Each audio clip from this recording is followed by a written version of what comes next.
The key thing in learning to draw better is coming to understand that learning to draw is learning, that the general principles of learning how we learn anything at all apply when we learn to draw.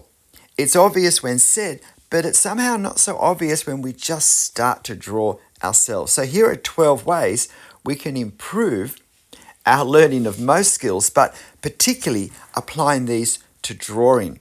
And as an ex-high school teacher, it wasn't art, but I was able to apply these learning principles to myself when I began to learn to draw seriously.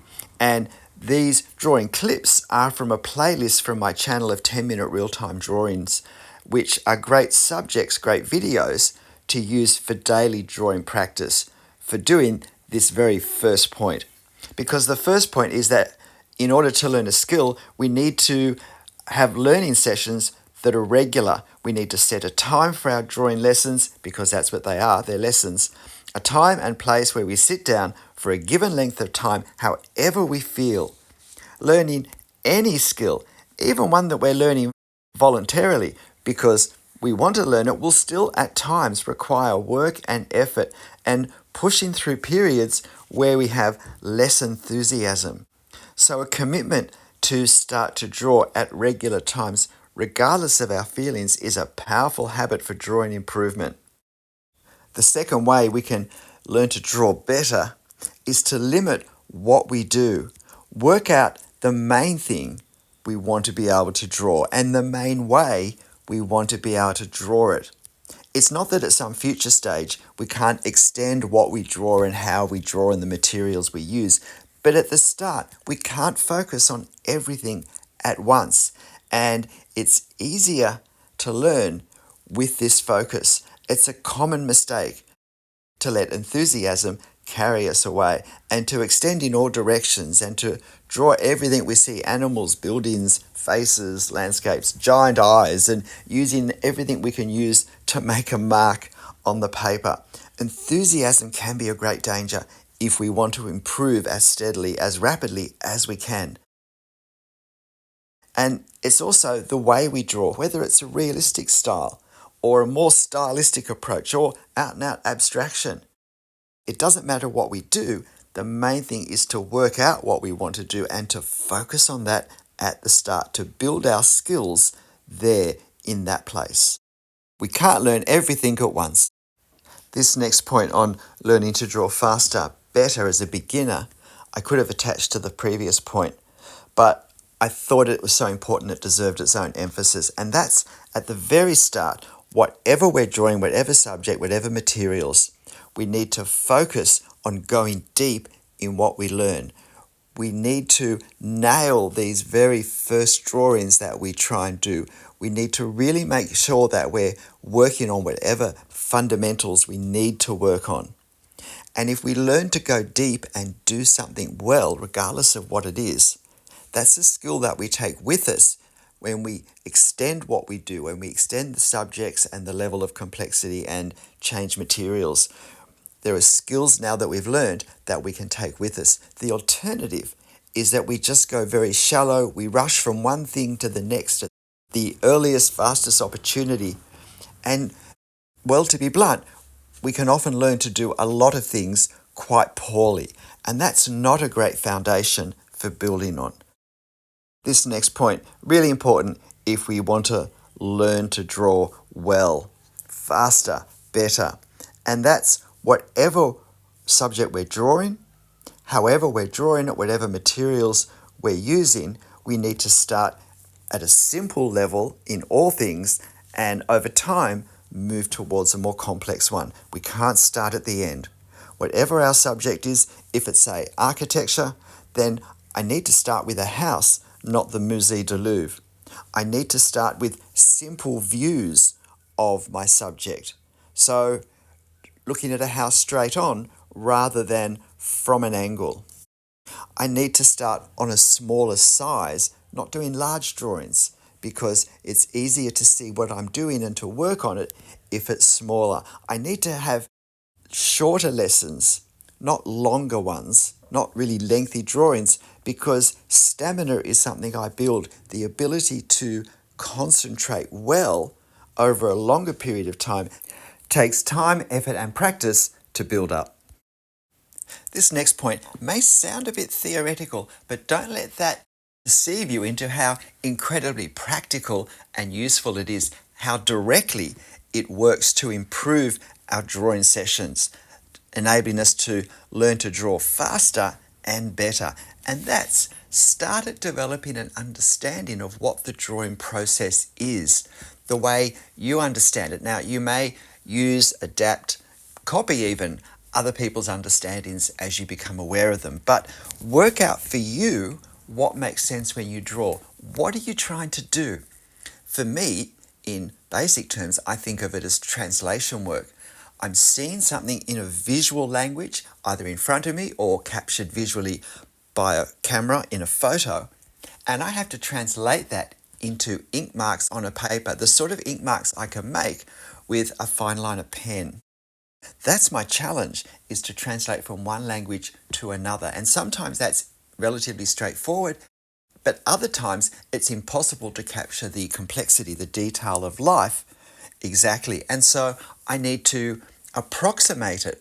I need to capture the effect of what I'm seeing used in the means I have rather than draw it exactly. I have found this incredibly important in fast tracking my drawing development because it gives me a basis to work out what am I doing and therefore what's the best way to do it. This next point is, at the start of learning to draw, only draw from life or from photos. Don't draw from other drawings and don't draw from your imagination.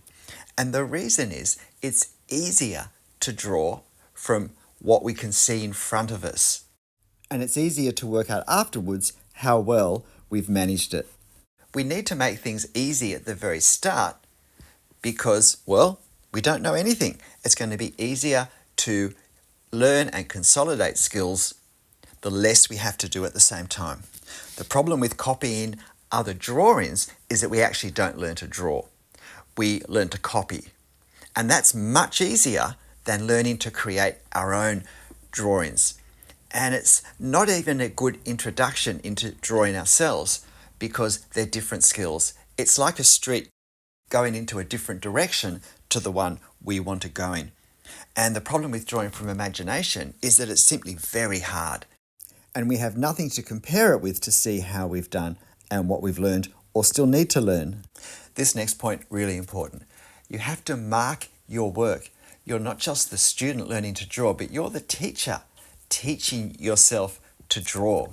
As the teacher, you have to work out the curriculum, work out what you're going to study, what you're going to use, where you're going to start, what you're going to do when you progress. But the really important thing you need to do is you need to mark your work, because it's only when your work is marked that you can work out, how am I going? And working out how I'm going is vital for knowing what to do next. Can I go on to a more complex subject, a more complex view, more complex techniques?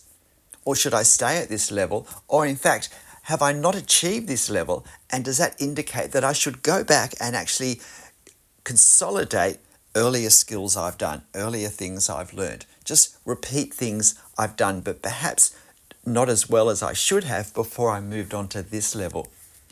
This is so important. Over and over again, I see people whose drawing improvement has been held back because they've moved on too quickly, and now they're doing lots of drawings at the same level that are quite complex, and they're not doing them well. And there's many elements that aren't being done well. The more balls we juggle in the air at once, the more skill we need to keep them all in the air, even though one or two of them we could keep in the air if that was all we were concentrating on. So I need to mark my work to make sure I don't progress too quickly. I have videos on how we do that on critiquing our work, if you're interested in some tips on that. The eighth way we can maximize our drawing improvement, our drawing learning when we're beginners, is to choose our resources very carefully, our teaching resources, I mean. So don't just watch a wide scattering of drawing videos, no matter how interesting or well done or entertaining they might be.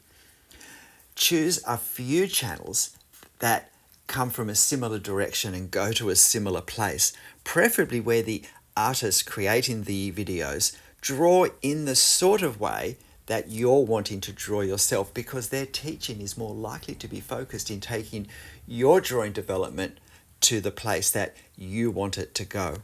And don't mistake watching videos for actually drawing. Watching videos does not teach us anything if we don't apply that into our own drawing, preferably straight away, preferably as soon as we've heard it. Otherwise, we're going to lose it and we'll be left with the illusion that we've learned something when in fact, whatever we've learned has drifted away. The ninth really important tip, if you're learning to draw to get the most out of the time and effort and the sessions you put in, is to, in every session, finish the drawing, which means don't start a drawing that you can't finish in the time you have available. 3 really important reasons for this.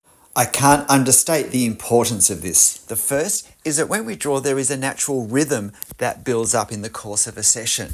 When we start, we're going slower because we're having to observe more carefully, we're having to get our head around what we're doing, and we have to establish the proportions on the page and a sense of scale with what we're doing.